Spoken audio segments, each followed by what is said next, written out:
I think we need a ballroom, and that's happening. It's going to be a beautiful ballroom. This is really a lot of people, most I've ever seen in this room. And we're here for a very serious purpose, Something's out of control, but we're going to put it in control very quickly like we did on the southern border. I'm announcing a historic action to rescue our nation's capital from crime, bloodshed, bedlam, and squalor, and worse. This is Liberation Day in D.C., and we're going to take our capital back. We're taking it back. Under the authorities vested in me as the President of the United States, I'm officially invoking Section 740 of the District of Columbia Home Rule Act. You know what that is? And placing the D.C. Metropolitan Police Department under direct federal control, and you'll be meeting the people that will be directly involved with that. For the first time ever, you can make your photos talk, sing, and dance with flawless hand and body movements. Very good people, but they're tough, and they know what's happening, and they've done it before. In addition, I'm deploying the National Guard to help reestablish law, order, and public safety in Washington, D.C., and they're going to be allowed to do their job properly. And you people are victims of it, too. You know, you're reporters, and I understand a lot of you tend to be on the liberal side, but you don't want to get mugged and raped and shot and killed. And you all know people and friends of yours that happened. And so you can be anything you want, but you want to have safety in the streets. You want to be able to leave your apartment or your house where you live and feel safe and go into a store to buy a newspaper or buy something. And you don't have that now. The murder rate in Washington today is higher than that of Bogota, Colombia, Mexico City, some of the places that you hear about as being the worst places on earth, much higher. This is much higher. The number of car thefts has doubled over the past 5 years, and the number of carjackings has more than tripled. Murders in 2023 reached the highest rate probably ever. They say 25 years, but they don't know what that means because it just goes back 25 years. Can't be worse. Our capital city has been overtaken by violent gangs and bloodthirsty criminals, roving mobs of wild youth, drugged out maniacs and homeless people. And we're not going to let it happen anymore. We're not going to take it. Just like we did on our southern border. Nobody comes through our southern border anymore. 3 months in a row, we had zero. I don't know if that's right, but the people that do the work, it's a very liberal group of people, actually, and they actually said zero for the last 3 months. Nobody thought a thing like that was possible. And, you know, when you say take a look at numbers, I just saw some charts. These are different cities throughout the world. Red is, okay, the red is a place called Washington, D.C. Look at these. Baghdad we doubled up on Baghdad. Panama City, Brasilia, San Jose, Costa Rica, Bogota, Colombia, heavy drugs. Mexico City, I mentioned, Lima, Peru, all double and triple what they are. So do you want to live in places like that? I don't think so. I don't think so. And I think the people in this room, if you wrote correctly, you'd see, look at the kind of numbers we have. D.C., 41 per 100,000, number one that we can find anywhere in the world. Other cities are pretty bad, but they're not as bad as that. Is that where you want to live? The reporters of the world? Juvenile offenders and crimes against persons, as they say. It's getting worse. Not getting better, it's getting worse. And we had a recent indication. There was a story about a man who was just left. He quit because he was asked to do phony numbers on crime. And we're going to look into that. I think Pam is going to be looking into that. But he was asked by the city, I guess, that we don't want to show the real numbers. Let me do numbers so it looks like it's going down. Not going down. And under Biden, it was a disaster. and nobody did anything about it. We're going to do things about it like you wouldn't believe. It's time for dramatic action. We're going to do the same thing over here. It's going to be a very safe city very soon. We're not looking to just take years, because a lot of people die in years, and we've got incredible people in this country, except we have to allow them to do their job.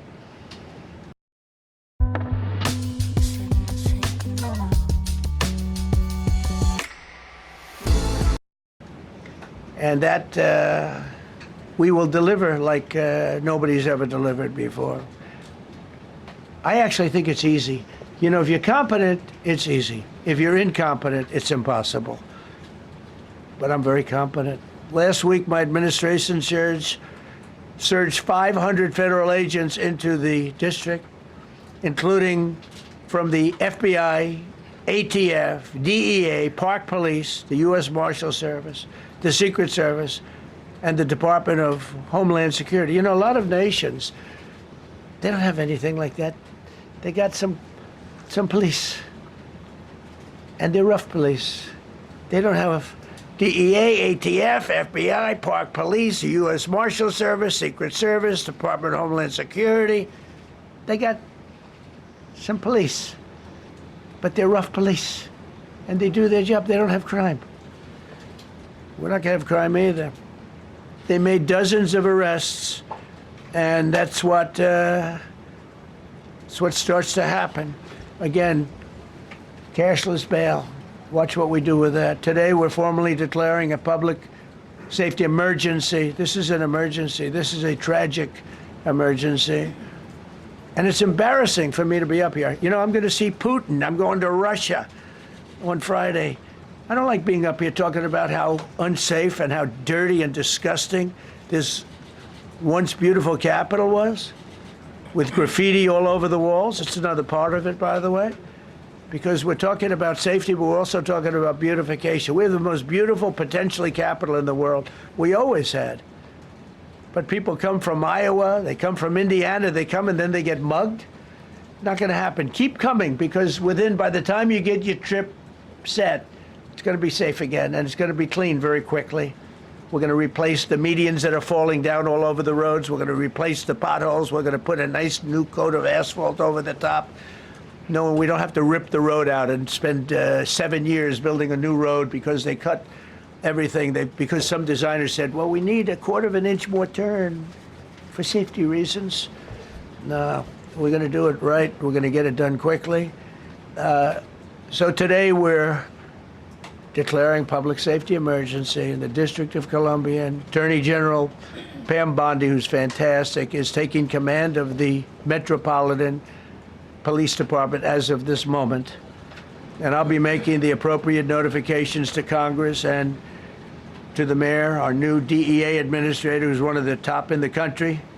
He better be Terry. If you're not, I'm going to get rid of you so fast. Terry Cole. Terry, thanks. Very good. We just got him, most highly recommended person. And you'll be designated as the interim federal commissioner of the Metropolitan Police Department, okay? And you run them tough. They're good. You have a lot of good people. You have people that shouldn't be there. You also have people that shouldn't be there. They got in there because of woke. But you have a lot of great police, and those people are the ones that want to help you. Pamela, it was more than an hour he started this news conference, and it's been going on, answering a bunch of questions. Yeah, and this is significant because what he announced today is a federal takeover of D.C. police and deploying the National Guard. I mean, this is, as far as I know, unprecedented to hear it. National Guard and potentially other U.S. military troops down the road. Exactly, and he made it clear that this could just be the beginning, that it might not just be D.C., and I think that that is significant as well. And of course, this is an extraordinary move by the president. I want to bring in our Brian Todd here. Brian, we're already getting reaction from D.C. council members. We are, Pamela and Wolf. This coming into CNN from Council Member Charles Allen of the 6th Ward in D.C. His post is, quote, "The president taking over local control of MPD and putting the U.S. military onto the streets of D.C. under the guise of public safety is wrong. It's an extreme, outrageous, and dangerous move for our city and the safety of all of our residents." He's the first city council member to react to this whole thing. None of them had reacted really last week to this in any real measure. This is the first time a city council member has reacted and come out strongly on this. We're also reaching out to Mayor Muriel Bowser's office and the office of the Metropolitan Washington Police Department for their response. We started to reach out to them while this news conference was going on. No word back from them yet. The mayor has been fairly muted in her comments on this. She did speak out yesterday in an interview, but did not openly criticize the president for this. It's an extraordinary move. We have to point out, never before in American history has the U.S. president taken over control of the Metropolitan Washington, D.C. Police Department. How is this going to work on the streets? How is it going to work from a command and control standpoint? That is a huge, huge question.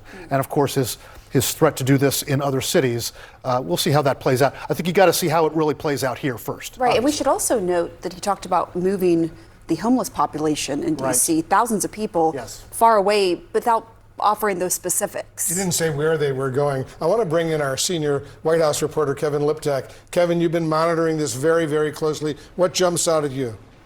Yeah, and I think the president's steps here to federalize the D.C. police force certainly very significant. What we didn't hear from the president was how long that would last. You know, the statute that he's using, the D.C.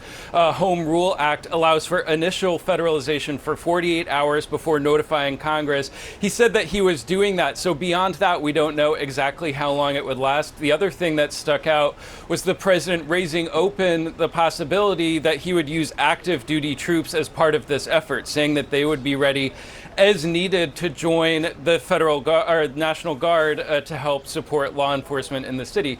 And you really did hear the president paint quite a dystopian picture of Washington, D.C., saying that it was overtaken by violent gangs, by bloodthirsty criminals, using this imagery that doesn't necessarily comport with a lot of people's experience in this city, but also with what the actual numbers show. You know, statistics do show that violent crime in Washington is falling since reaching a peak in 2023. The president's aides dispute some of those figures. You heard the president come out saying that some of those statistics might have been cooked, but really when you look at the numbers, what the president is painting is an image that doesn't necessarily match up with what the figures show, but also with what a lot of people's experience in the city is. And so a significant step by the president certainly today.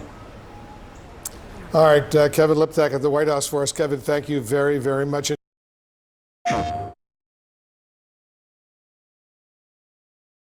What's up, everyone? Tyrese Halliburton here with NBA 2K.